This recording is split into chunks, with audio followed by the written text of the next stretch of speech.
Hello, thank you everyone for joining us today. We have Alethe Denis from Bishop Fox.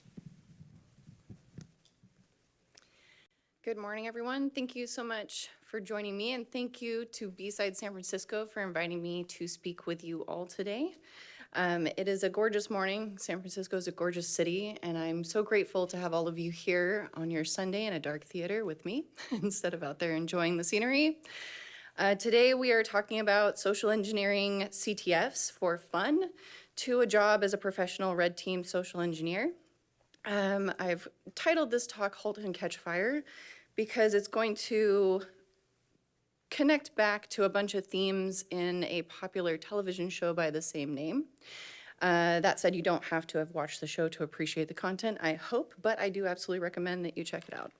So today we'll have a brief introduction, talks around the themes of ambition, competition, collaboration, ambition and innovation, and finally a conclusion.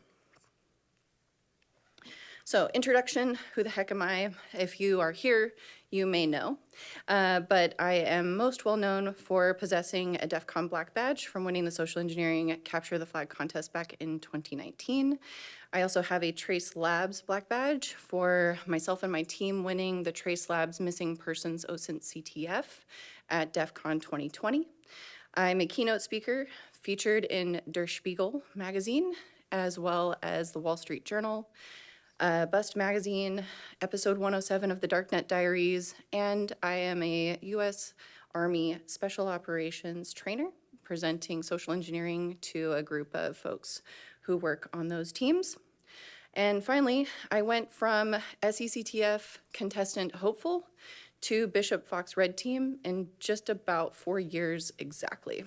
And so this talk will cover a little bit about how that transition happened, but just to go back to the basics, halt and catch fire is a term that refers to a hardware error condition in early computer systems where the CPU would stop executing instructions and potentially cause physical damage due to overheating or electrical overload.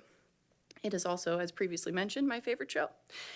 So this show has 4 central characters, all of whom I relate to in different ways, and they connect to each one of the themes that we'll be discussing today and how those resonate in my career, the journey to now, what social engineering meant to me when I started competing, what it's evolved to, and where I think social engineering is going in the future. So the thing that gets you to the thing is really something that I try to acknowledge with everything that I'm doing. This is not the stopping point. This is just part of the journey.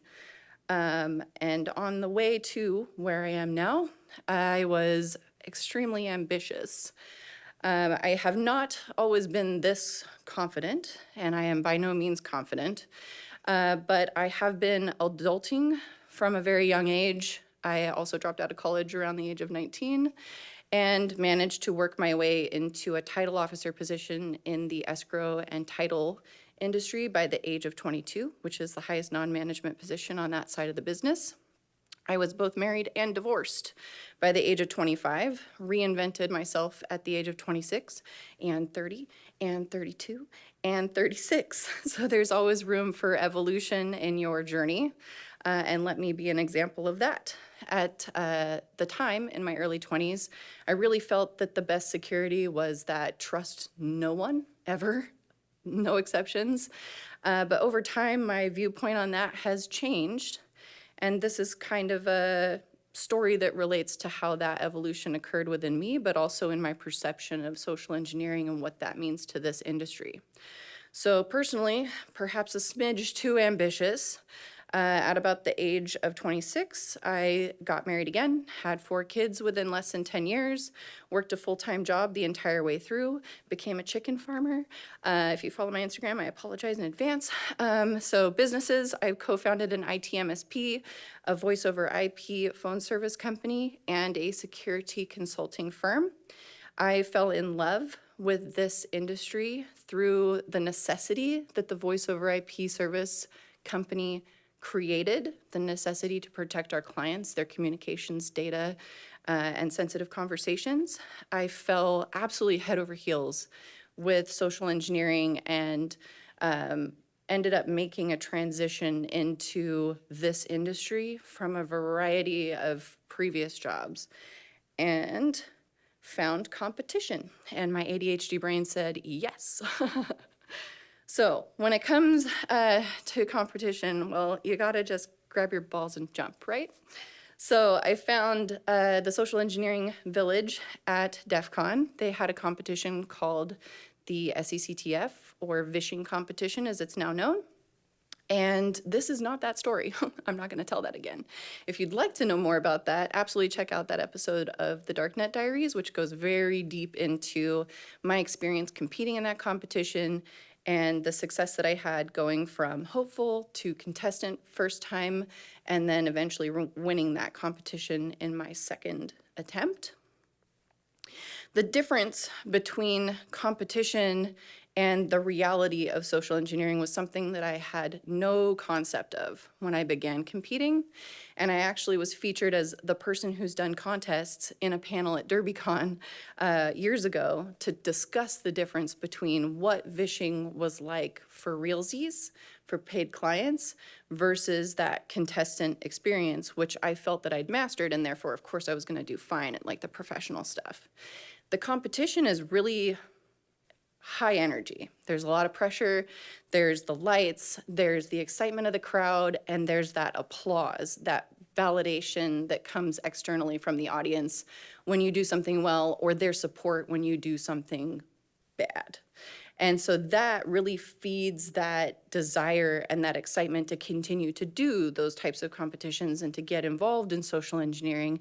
And it's probably one of the most popular questions that I get, like, how do I do what you do for a living? And I'm like, well, I don't even do what I do for a living, so I don't know. The reality of social engineering is that there are no lights. There's a lot of self-imposed pressure, and there's a lack of that external validation and that credit for doing the thing gooder than you expected, or the ability to really reach out and get support and acknowledgement for your success, because of course everything must be done in the secret and the darkness of night when you're working in the context of client engagements. So for me, it was a big shift because I felt like I was continuously putting tons of pressure on myself to win, which is exactly the wrong way to look at it when you're working in the context of client projects. So at this point, we'll talk a little bit about collaboration and that theme as it relates to this evolution of the discovery of what is social engineering for clients. And I decided that I would start my own thing because it turns out most of the people hiring for people with the skill of social engineering also want a full-scale pen tester, which I was not at the time. So I started my own consulting firm, and I did have a very limited reach in the local area where I was based. This became extremely dependent on me to run all the functions of all the things, everything from billing and invoicing to selling and marketing and building this brand. And so that became very quickly the focus. And it's probably the reason why you saw me in 28 different conference talks and various other trainings the first year of the pandemic when everything was virtual. So everything that I could have learned to become a better social engineer was being done by people who were technically my competitors, and nobody wants to share their secret sauce. So I was very, very limited in opportunities for growth. However, I did manage to do a number of projects on the side of my full-time gig, and one of which was a utility company that hired me to do in-person security awareness and social engineering training. And then I relied very heavily on white labeling and reselling other vendors who had the content library and the capability to run email phishing campaigns kind of out of the box in a more simplistic way, because I didn't have the development capabilities to make those myself. And I was grappling with how to structure these services, how to price them, how to sell them, how to make it meaningful to the client. And I realized this really isn't useful to this company. I've sold them this other service. There's no one to lead this. I'm not going to be here to hold their hand. How am I helping? I don't feel like I'm helping at all. There are two things that destroy companies: mediocrity and making it about yourself. And I felt like this was going in that direction, and I didn't really like it. But I knew that I wanted to be in security, and I knew that I needed to get out of the staffing industry where I was working in market intelligence. So I ended up joining a medium-sized consulting arm of a smaller MDR-focused business and doing security awareness training for them, as well as security assessments against a variety of different frameworks. This was really limited in the ability for me to do social engineering within the context of work, outside of like just having people tell me things in security assessments and feeling comfortable to do that. But I did manage to work with our offensive security team to do a number of projects that focused on pen testing with the incorporation of social engineering. And what ended up happening was there were a lot of clients that just knew that they needed some phishing, but they weren't really sure how to get there. And they weren't really sure what that looked like for their organizations. So they would say, we only have 25 people, we're all very tight knit. We don't really know where to start, but we know we should have some kind of social engineering stuff. So maybe like you can do a training, and then we can do a phishing campaign and like see if they learn things. And what I learned was that, coming from an email marketing background, I did well creating emails that were encouraging of that, call to action and getting people to do the thing. But I also noticed that regardless of how well I trained the employees that I was testing, someone always failed. And so while we were testing the humans, we were actually bypassing all of their email filtering, all of the technical controls that would prevent social engineering in the first place. And so this was very limited in what value it actually added to the clients, their experience, their understanding of their vulnerabilities to social engineering attacks. And it felt like everything else in the project kind of happened before the social engineering was considered to be a thing, and it kind of got left behind. So things were happening in reverse, and the value and the benefit that this type of testing offered to the client was basically null. What did we learn from this? We learned that people are people. To play an honest game, you have to be good at solving puzzles, but to cheat, you have to be great at solving code. And that I was not. So I had a giant puzzle on my hands and no real way to solve it, and then I had to do that one hospital job. This was probably the closest thing I'd experienced to date to a real red team project. And the goal was for me to support my offensive security testing team in their efforts to compromise this hospital while they deployed on site and I worked remotely. And what ended up happening was, once again, communication broke down. The team was doing all of the technical testing without engaging or using me as a resource. And the phishing and vishing that was included in the scope of the project got left as an afterthought to the end. And this was not something that pleased the client and justified in that feeling 100%. So it wasn't easy as it sounded to incorporate those different levels into this black box, supposed to be a simulation of a real attack project that we had committed to delivering. There was a huge deficit in planning, coordination, communication, and timing. And it was something that none of the consultants involved in the project, myself included, were prepared to lead or to organize from that standpoint and at that level. So I decided that this was a time for innovation. I also decided that this firm wasn't going to be the best place for me to try to do the thing that I wanted to do. It was an amazing stepping stone. I learned so much, especially from doing security assessments and from being exposed to that more blue team focused type of organization. And the experience there, I would never trade for anything, but me trying to fit their blue team peg into this square red team offensive security hole that I wanted to work with was just not going to happen.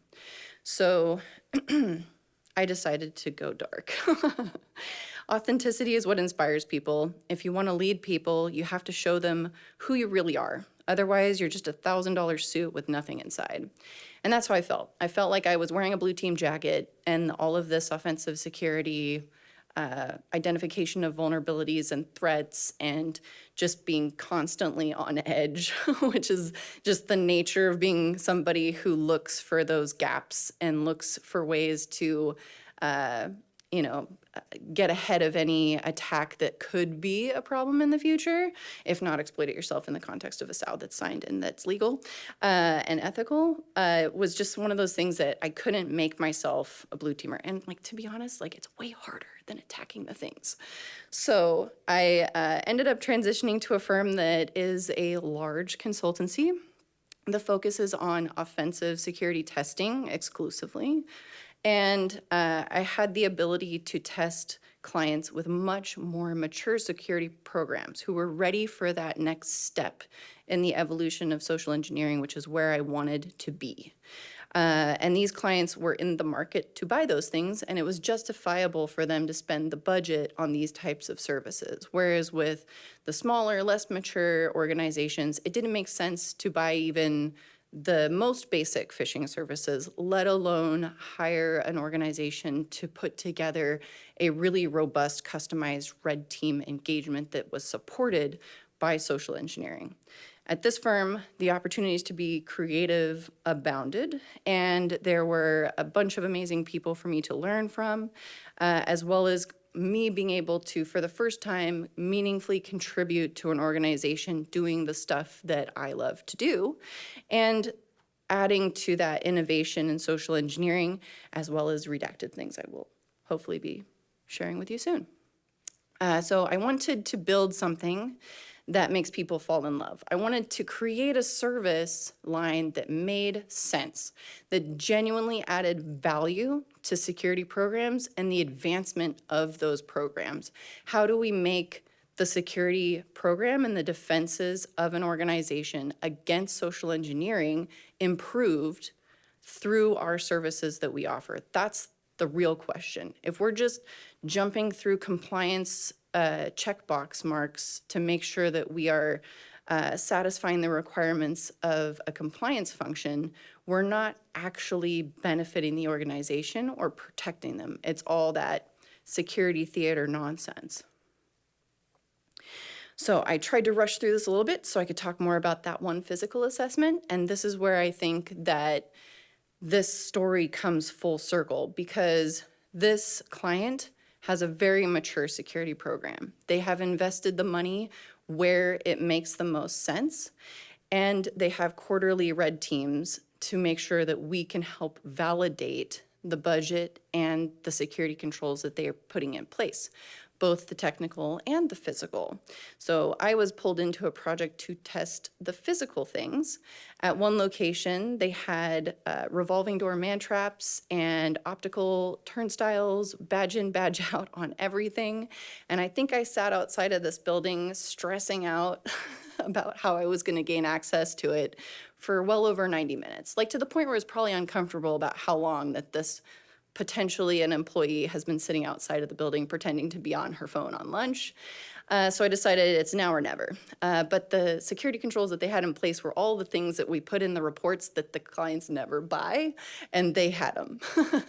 So the only way I was gonna get in was if another employee scanned their badge for me. So I decided I'm going to wait until there's a group of people that are coming into the building. I will insert myself into the middle of that group, and I will make myself an obstacle to them gaining access to the building themselves, and then try to look like a hot mess, and hopefully I can gain enough empathy from those people to scan their badge for me. And I was like, this is gonna be fine. No, it's not.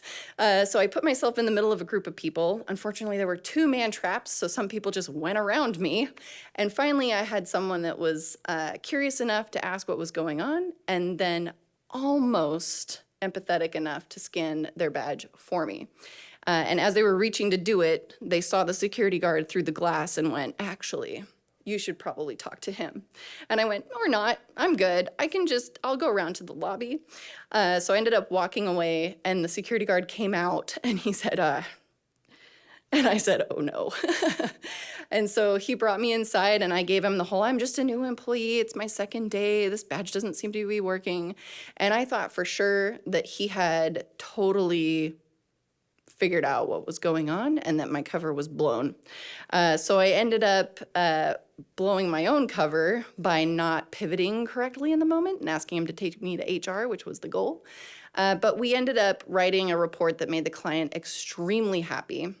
They were very grateful to have validated that their security controls worked, that the humans on their security team worked and did their jobs, that the physical man traps worked, and that the people who I had tried to exploit in my desperation had also done their jobs to keep me out and followed procedure.